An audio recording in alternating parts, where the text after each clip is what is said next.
Like many of you, I felt both excited as well as a little deflated with the announcement of the R5 Mark II and the R1 respectively.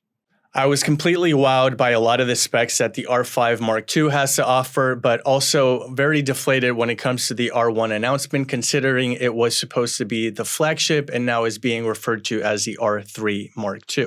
Truth be told, it left a lot to be desired, and I took it upon myself to actually see if I can pinpoint with as much accuracy as possible a possible iteration of a camera that can somehow combine a little bit of this and a little bit of that into a body that is not yet in existence, but I think would make the perfect photo and video body for wedding photographers. Now, judging by the title of this video, I obviously think of it as a possible R4 in the works. However, it can also be easily called the R3 Mark II. I think that the toughest conclusion on which to land was to actually how to price this camera, considering that Canon, as we all know, has more expensive bodies as the number starts going down. So having said that and taking it into consideration with a grain of salt, I'd like for you to set it aside for now and just focus on the actual specs of what this camera could potentially bring to the table. In case we're meeting for the first time, put it right there. My name is Francis, destination wedding photographer based out of sunny San Juan, Puerto Rico, and after shoot ambassador. I hooked you up with a link in the description so that you can try it for 30 days, no question asked. And if you decide it fits your workflow, that same link will give you 15% discount just for having made it this far into the video. So I must say the inspiration for this video actually stems from a video that Reggie Ballesteros did with what he thinks could be the perfect Fuji street camera. So a lot of the credit behind the inspiration for this video goes to him. Shout out to him. Check him out also in the description. So having said that, I want to do the same with what I think could potentially represent a Canon R4 body in the event they actually choose to manufacture something in that slot. So let's get right to it and let's start with the actual hardware. Now, I don't know about you, but I'm 6'2". I have hands worthy of an NFL combine. And so I have always been enamored with beefy, hardy, cameras that really fit in the hand and really feel good. I actually miss the DSLRs of way back in the day when I used to have a 6D Mark II. So when it comes to hardware, I would prefer to have a camera that is integrated fully with a vertical grip. Now, don't get me wrong, although I have worked with battery grips in the past, I no longer want to deal with the moving parts, having to screw it on and off, or when I make a YouTube video versus when I shoot a wedding, so on and so forth.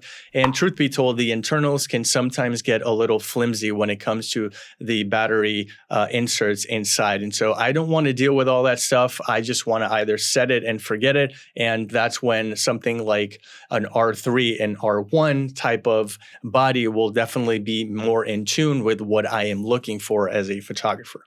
Now, the second feature that I would love to see on a potential R4 is also a photo and video dial. Now, this is something that I already enjoy on an R6 Mark II, and the R5 Mark II has also adopted. Having this is seamless integration when it comes to somebody like myself who does a lot of hybrid coverage. I can go from still imagery to 4K 60 in a split second and allows me to seamlessly make photo and video for my clients during my wedding. So this is a must-have, not necessarily a deal breaker, but I would be crushed if something like an R4 comes out and it doesn't have it. So as you can expect, a couple of corners will need to be cut in order to accommodate this and sort of make it make sense within the R3 and an R5 or an R5 Mark II. And that first corner being cut is going to be a top screen. Not only do I dislike top screen in general, but I'm going to go out on a limb and say that a lot of you saying that you look at it from time to time rarely do so, not to mention the fact that it's cumbersome. It takes away from the tactile button feel that I enjoy. And to be quite honest, it drains the battery more than it needs to. So instead of having a top-down screen, I would much prefer to have manual, priority, shutter, all that jazz fully integrated into a customizable dial. Fourth hardware feature I want to bring to your attention is the fact that I would love to have a bigger EVF, much like the ones that you see now on the R5 Mark II.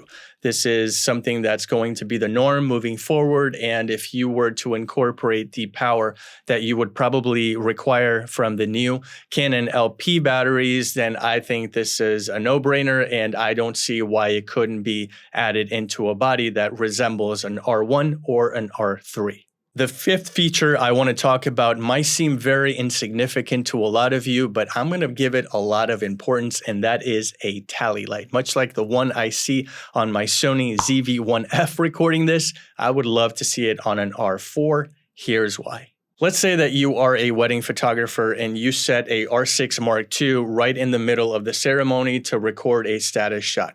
You set it, you forget it, and when you come back to it, it stopped recording like 10 minutes prior to you actually walking over to it.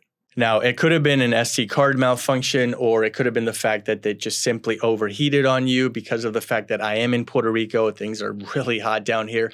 And so by having a tally light, I no longer have to drop what I'm doing, potentially miss a shot or two, to have to walk towards an unmanned camera and make sure that it's still recording. So if I can have a tally light and just simply peek over the pews or whatever, or the people, and see that it is still on, I have the peace of mind that I can continue doing what I'm doing.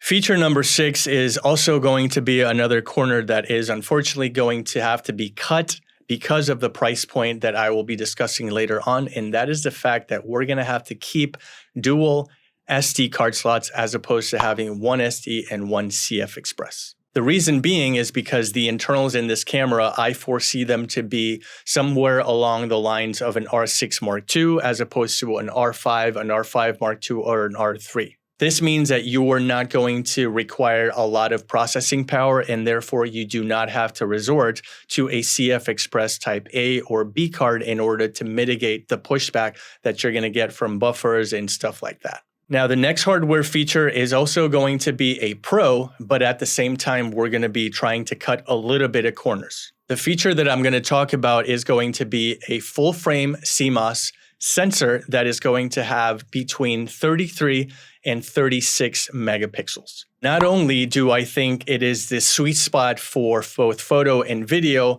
it's going to be the perfect combination of getting enough resolution out of your sensor while at the same time not being a burden in the post-processing workflow.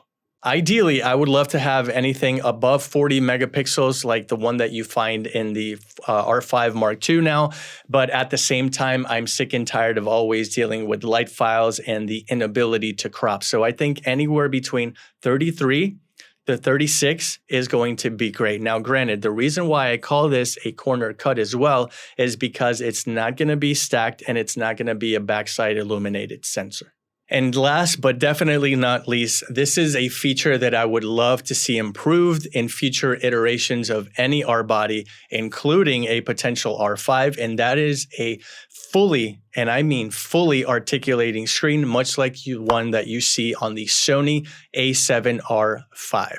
When that screen came out, the ability to just flip it up and flip it down, as well as also the ability to flip it sideways, was an absolute brain aneurysm to me, and I would love nothing more than to Canon sort of mimic what Sony is doing with that type of articulating screen and incorporate it for the very first time in a possible R4.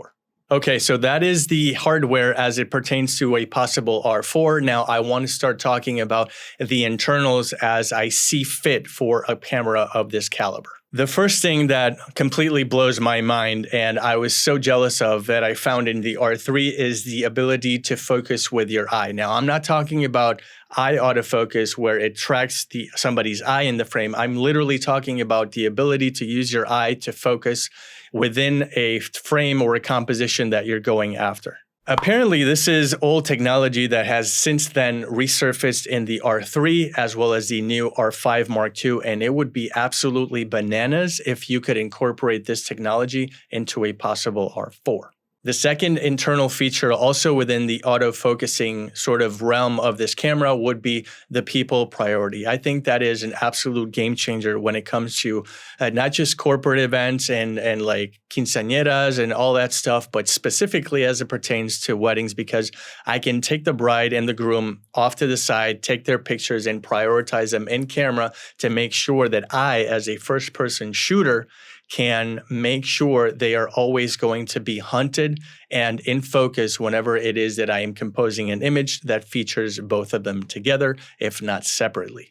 The third feature I would love to have in something like an R4 is the ability to be able to shoot 4K at 120 frames per second. Now, this is something that I can do in the R6 Mark II, but unfortunately not in 4K, only full HD. I am a sucker for 4K 60. It gets the job done, but you and I both know 120 just hits different. And if we can upgrade it to include 4K for an R4, that would be absolutely money.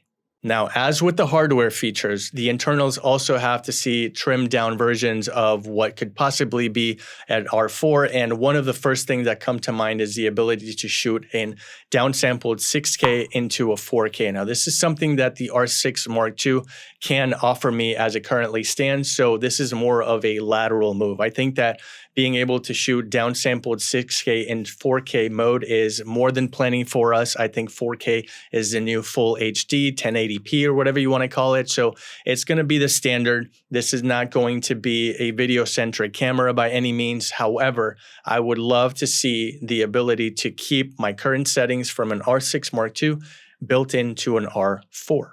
On the flip side, the very next internal feature I would love to see, and maybe I could even get it on a firmware update, is the ability to shoot in C-Log 2. C-Log 3 is great. It's got a whole lot of dynamic range that my editor for my wedding films takes advantage of, but at the end of the day, from what I understand, C-Log 2 gives you that much more dynamic range and therefore a lot more color manipulation when it comes to grading your footage. And now to the second corner that we are cutting in terms of internals for a possible R4 is the fact that we are going to keep the 30 frames per second in electronic and keep 12 in mechanical shutter. Keep in mind, we only have 2 dual card slots for this possible R4, which means that we can't go overboard with the ability of burst modes and things of that nature because we don't want to, push this thing into a corner to the point where we inevitably have to have a CF Express card. So I think keeping the R6 Mark II stats of 30 frames electronic as well as 12 mechanical is fine for most people out there. And the very last feature that I want to blow your mind with, 512 gigs of internal memory. Seriously, it's 2024. Why haven't manufacturers of cameras in this modern day not have some sort of iteration of built-in memory? Even if it's 16 gigs, even if it's like 32 or 64 gigs, why don't camera companies make cameras with built-in memory?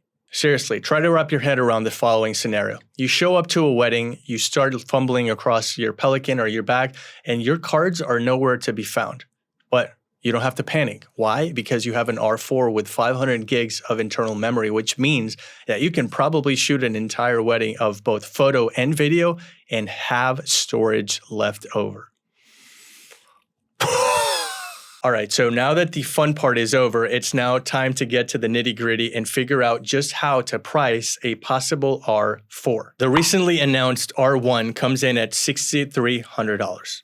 The R3 is originally priced at $5,000, but is currently enjoying a rebate, making it $4,500. The R5 original price is $3,400, but is currently on sale for $3,000, which is a really good deal, actually.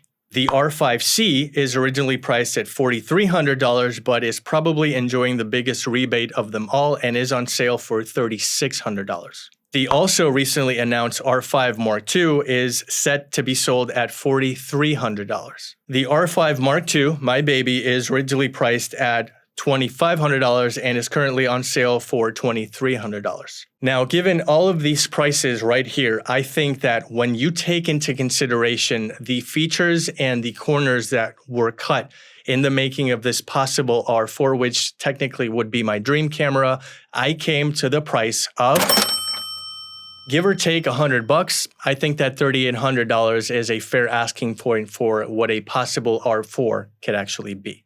Now, going back to what I said earlier in the video, I know that the lower the number, the more expensive the camera body has to be, at least when it comes to Canon's hierarchy, but this is a fun video. Don't hold me to this. This is just throwing stuff at the wall to see what sticks. I'm going to tag Canon Rumors to see what they have to say about this video. Truth be told, I want to know what you think. Is an R4 something that would interest you? Did I hit the nail on the head? Was I way off? Let me know down in the comments. Before I let you go, we are so close to 2,000 subscribers, and when we do reach that goal, I am going to be giving away a sub 50 piece of gear or accessories to one of you lucky subscribers as a token of my appreciation for supporting this channel all throughout its existence. So having said that, thank you so much for watching. My name is Francis, and I'll see you in the next video.